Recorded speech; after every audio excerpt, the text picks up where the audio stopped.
Hello বন্ধুরা, শাশুড়ি বউয়ের রান্নাঘরে তোমাদেরকে অনেক অনেক স্বাগত। দেখো আমি আজকে একটা রেসিপি নিয়ে চলে এসেছি, সম্পূর্ণ নিরামিষ রেসিপি। বানাবো চিলি পনির। চিলি পনির বানানো খুবই সোজা। তোমাদেরকে পদ্ধতিটা শেয়ার করছি, তোমরা দেখে নিয়ে অবশ্যই বাড়িতে বানিয়ে খাবে আর কমেন্ট করে জানাবে যে আমার এই রেসিপিটা তোমাদের কেমন লেগেছে। আমি একটা গ্যাস জ্বেলে দিয়ে প্রথমে একটা কড়াই বসিয়ে দেবো। আর প্রচুর এখানে দেখো হাওয়া দিচ্ছে, যার জন্য বন্ধ করে দিই জানলাটা। আর এই দেখো এখানে আমি নিয়ে নিয়েছি পনির আর ক্যাপসিকাম। আর সেরকম কিছু লাগবে না, কাঁচা লঙ্কা লাগবে, আদা বাটা লাগবে, আর অল্প একটু টক দই। আর এই দেখো নিয়ে নিয়েছি সস ছাড়া তো হবেই না, দু রকমের সস এখানে নিয়ে নিয়েছি। নিয়ে আমি কীভাবে কী বানাচ্ছি তোমাদেরকে পুরো রেসিপিটা শেয়ার করো, তোমরা দেখতে থাকো। চিলি পনির বানানোর জন্য আমি প্রথমে দেখো কড়াইতে তেল দিয়ে দেবো। তেলটা দিয়ে আমি ভালো করে দেখো পনিরগুলোকে ভেজে নেবো। দেখো পনিরগুলো তুলে দেবো। পনিরগুলোকে একটু কড়া করে ভেজে নেবো।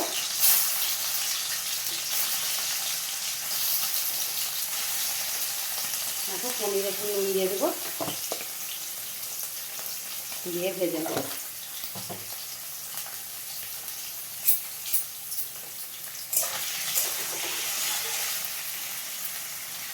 দেখো পনিরগুলো আমার ভাজা হয়ে গেছে, তুলে নেবো।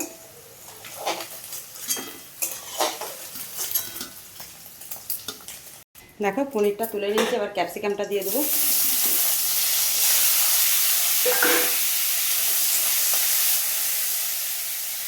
দেখো ক্যাপসিকামটা আমার ভাজা ভাজা হয়ে গেছে, দিয়ে দেবো কাঁচা লঙ্কা,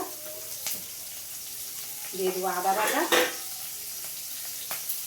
যেহেতু নিরামিষ, রসুন পেঁয়াজের কোনো বাক্স নেই, দিয়ে একটু ভালো করে নেড়ে চেড়ে আমি টক দই আরে ফাটিয়ে ছেঁচে রেখে দিয়েছি, এটা দিয়ে দেবো। দিয়ে দেবো পরিমাণ মতন নুন।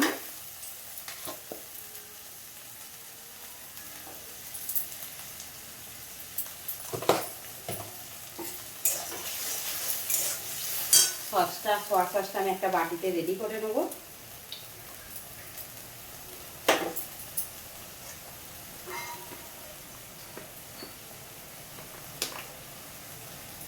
রেডি করলে তোমাদেরকে শেয়ার করছি। দেখো একটু আমি কাশ্মীরি লঙ্কা গুঁড়ো দেবো, দিয়ে একটু নাড়াচাড়া করে নিই। আমি সসগুলো একসাথে সব মিক্স করে নিয়েছি, সেটা দিয়ে দেবো।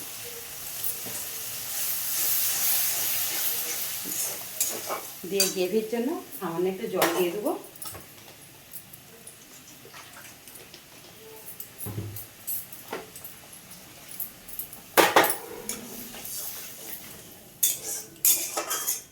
দিয়ে পনিরটা দিয়ে দেবো।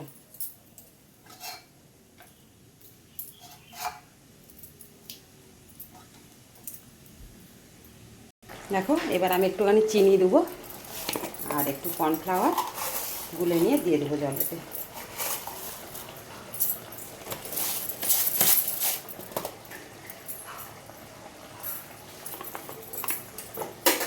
এক চামচের মতন কর্নফ্লাওয়ার নেবো, জলে গুলে দিয়ে দেবো, গ্রেভিটা সুন্দর হবে।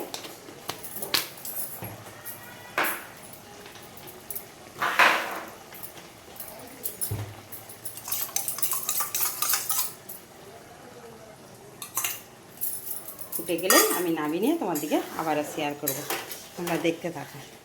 দেখো বন্ধুরা, চিলি পনিরটা আমার রেডি হয়ে গেছে। প্রথম থেকে শেষ পর্যন্ত পুরো ভিডিওটা দেখেছি, অবশ্যই কমেন্ট করে জানাবে আমার এই চিলি পনির রেসিপিটা তোমাদের কেমন লেগেছে। সম্পূর্ণ নিরামিষ, শ্রাবণ মাসের নিরামিষিতে এইরকমভাবে বানিয়ে করে দিলে বাচ্চাদেরকে খুব ভালোভাবে তারা ভাতটা খেয়ে নেবে, বা যে কোনো রুটি পরোটার সঙ্গে সব কিছুর সঙ্গে তোমরা খেতে পারো। অনেক অনেক ধন্যবাদ, আমাদের ভিডিওগুলো দেখতে থাকো।